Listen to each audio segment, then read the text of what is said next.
Well, here's an introduction to the methods that we use for model portfolio selection. First, we want to identify what is risk. Naturally, knowing what risk you're undertaking is an essential part of any activity.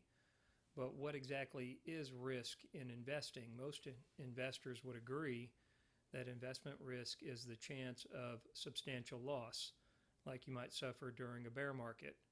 But surprisingly, academics don't agree with that common sense view. The academics view risk quite differently. This chart represents the performance of two hypothetical investments. The top line is trending upward, but it has experienced bigger wiggles along the way. And the bottom line is trending downward while experiencing smaller wiggles along the way. Academics call these wiggles variances, and their statistical measurement is called standard deviation. So in academic investing, risk is frequently identified by standard deviation. The higher the standard deviation of an investment, the higher the risk. The lower the standard deviation, the lower the risk.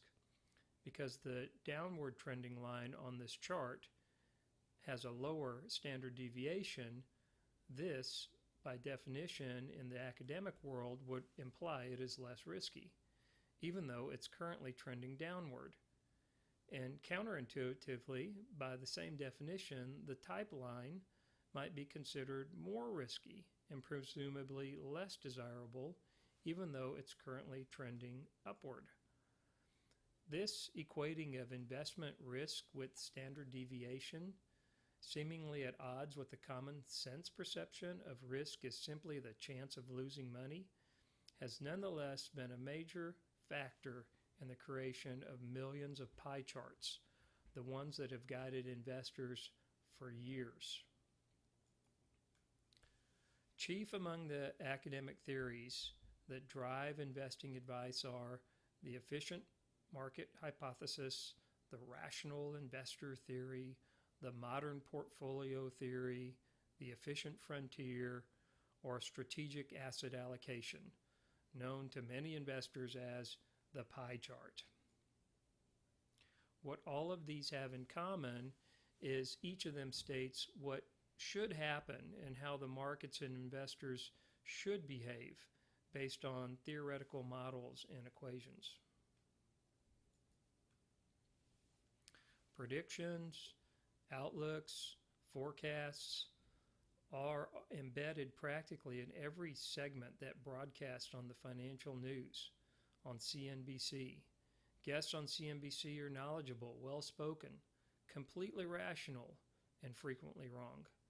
Here's a sampling of what was said in 2008 when investors needed good guidance the most. Even many CEOs who should know more than anyone about the prospects of their own companies were tragically wrong.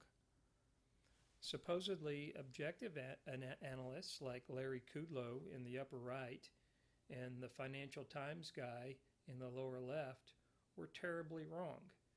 And Jim Cramer, buy, we all remember that.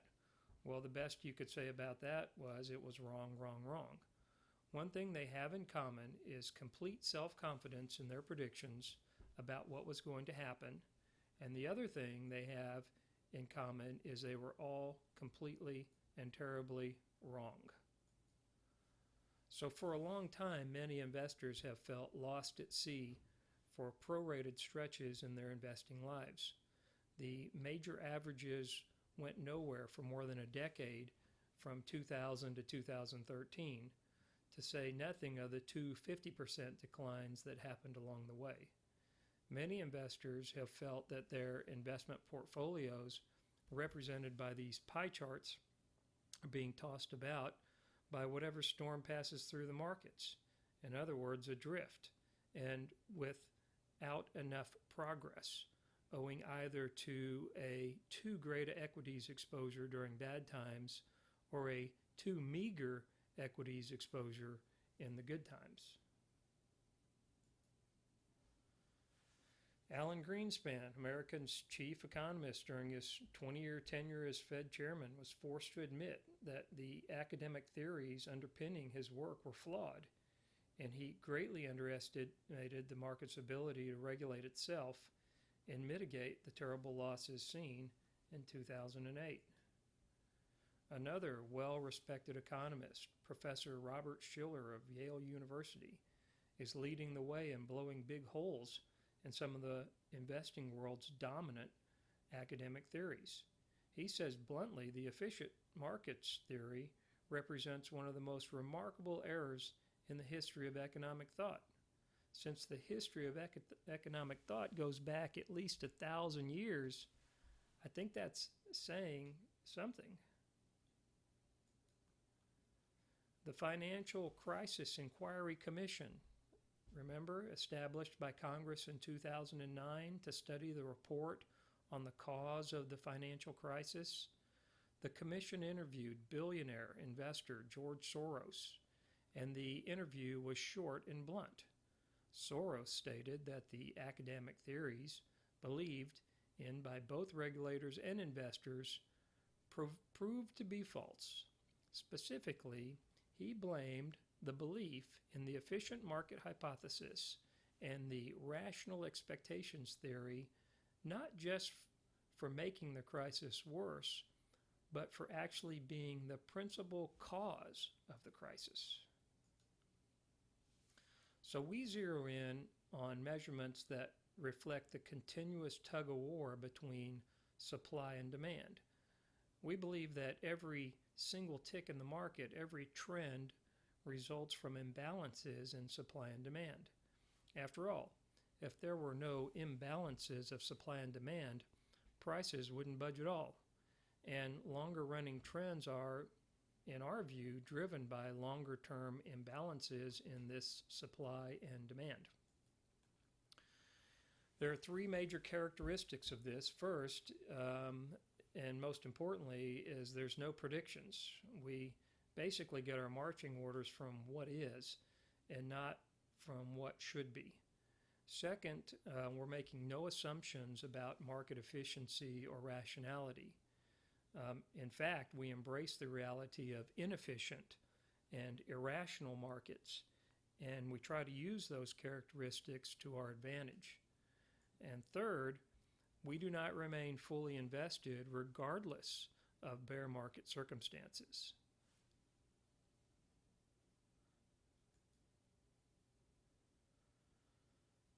So the first thing is that markets trend, and they frequently trend for years at a time. And these trends can occur in any time frame from intraday to multi-decade.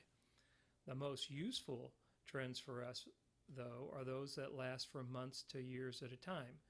We commonly call these bull markets or bear markets.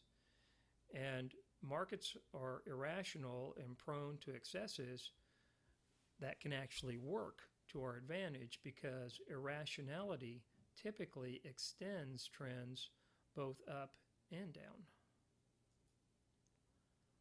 Secondly, we apply the selection of our portfolio components. What I mean by that is the selection of portfolio components is based upon the tendency of the performance to persist. Now, researchers have labeled this phenomenon as momentum and have documented its existence in the markets over a span of many decades. Sir Isaac Newton, you might recall, says that a body in motion tends to stay in motion. Well, similarly, in stock markets, high performance is shown to be more likely to continue than reverse at any given time. And the same thing holds for low performance. It too has been shown to be more likely to continue than to reverse at any given time. So here's a 113-year review of the U.S. stock market. It clearly shows that markets benefit from multi-year periods of dramatically rising prices called secular bull markets, followed by multi-year periods during which the markets suffer big hits and go nowhere overall. These are called secular bear markets, and we're currently in one of those periods right now.